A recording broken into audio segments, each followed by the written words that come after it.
खुश रहो, खुश रहो। बैठो बेटे। कैसे हो दीनदयाल? मुझे पता था मेरा पत्र मिलते ही तुम अवश्य आओगे यहाँ। आपसे मिलने के लिए हम बहुत तड़प रहे थे लाला जी। और बताओ, कैसी गुजर रही है बेटे? आपके बिना कैसे गुजर रही है कि आप इस चीज का अंदाजा नहीं लगा सकते लाला जी। आपके बिना हम अकेला महसूस कर रहे हैं, बिल्कुल बेसहारा, अनाथ। काल के इस चक्र की गति पर किसी के होने या न होने से कोई फर्क नहीं पड़ता आदित्य। हर इंसान इस संसार में आता है और अपना कर्तव्य निभाकर चल देता है। उसकी जगह दूसरा लेता है, फिर तीसरा लेता है, फिर चौथा, और ये चक्र इसी प्रकार चलता रहता है। हम वाकई आपकी कमी बुरी तरह महसूस करते हैं लाला जी। दरअसल आपने हमारी आदतें बिगाड़ दी। इतने साल गुजर जाने के बाद भी एडजस्ट करना मुश्किल हो जाता है। मुश्किल को आसान करना इंसान के स्वयं के हाथों में है। सीमा ठीक कह रही है लाला जी। पिछले कई दिनों से आपकी कमी इतनी शिद्दत से महसूस हो रही थी कि हम बयान नहीं कर सकते। दरअसल लाला जी, हम एक अजीब उलझन में फंसे हुए हैं कि कोई रास्ता सुझाई नहीं देता। दीनदयाल, जाओ आश्रम घूमाओ। लाला जी, आपको याद होगा एक बिल्डर से आपके होते ही कुछ अनबन हो गई थी। हाँ, उस सुमेर राजवंश से। बस उसकी वजह से अब हमारी जिंदगी अजीरन बन गई है। अधिकारी साहब की बेटी की शादी पर उसने ऐसी बदतमीजी की कि मैं क्या कहूँ। आप तो पूरी बात जानते हैं लाला जी। वो तो हमारे पीछे ऐसे पंजे झाड़ कर पड़ गया है जैसे वो विनायक शंकर और उसके परिवार का कोई सगा संबंधी हो। खैर वो तो पागल है, लेकिन आदित्य को क्या कहूँ। ये तो इस तरह परेशान हो रहे हैं जैसे इन्होंने कोई कत्ल किया हो। तो तुम मिसेस विनायक शंकर के पास जाकर खुलकर बात क्यों नहीं कर लेते? मैं यही सोच रहा था लाला जी, लेकिन उस बेचारी का भी स्वर्गवास हो गया। आखिर बेचारी को मुक्ति मिल ही गई। अब देखिए ना लाला जी, ये मिसेस विनायक के दाह संस्कार पर शमशान घाट पहुंच गए, ये जानते हुए भी कि वहां जरूर कोई हंगामा होगा। ये आदित्य है सीमा, प्रकाश फैलाने वाला। ये अंधकार से क्यों डरेगा? इसने तो वहां जाकर अपना कर्तव्य पूरा कर दिया। ठीक है, लेकिन उसके बाद भी इनके दिल से वो डर, दोषी होने का एहसास क्यों नहीं चला जाता?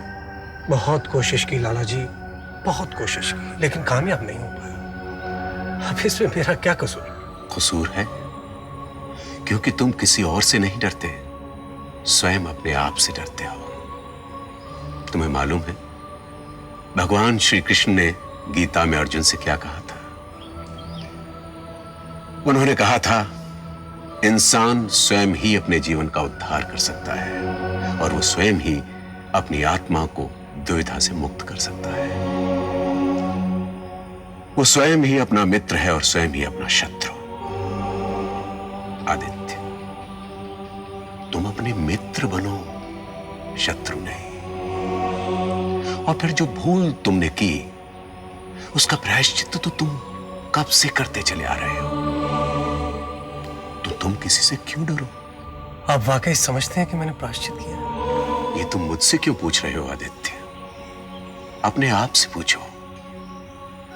अपने मन को भय से मुक्त करो और अपने कर्म में जुट जाओ। तुम्हारी सारी मुश्किलें आसान हो जाएंगी। अब उठो, थोड़ा घूम लो, मन को शांति मिलेगी। आओ।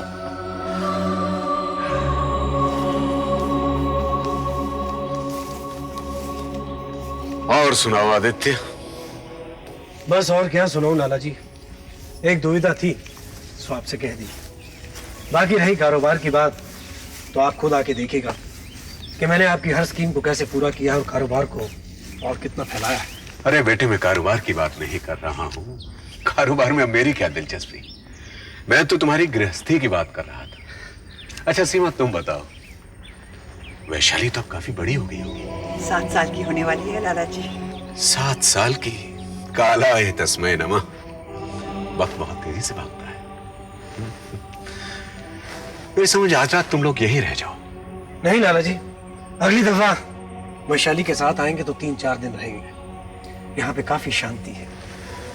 सो तो है। हमें चलना चाहिए लाला जी, वैशाली अकेली है, हम फिर आएंगे। अच्छा ठीक है, जाना ही चाहते हो तो मैं तुमको नीचे तक छोड़ देता हूँ, लेकिन अगली बार वैशाली को साथ जरूर लाना। जरूर लाऊंगी। चलो।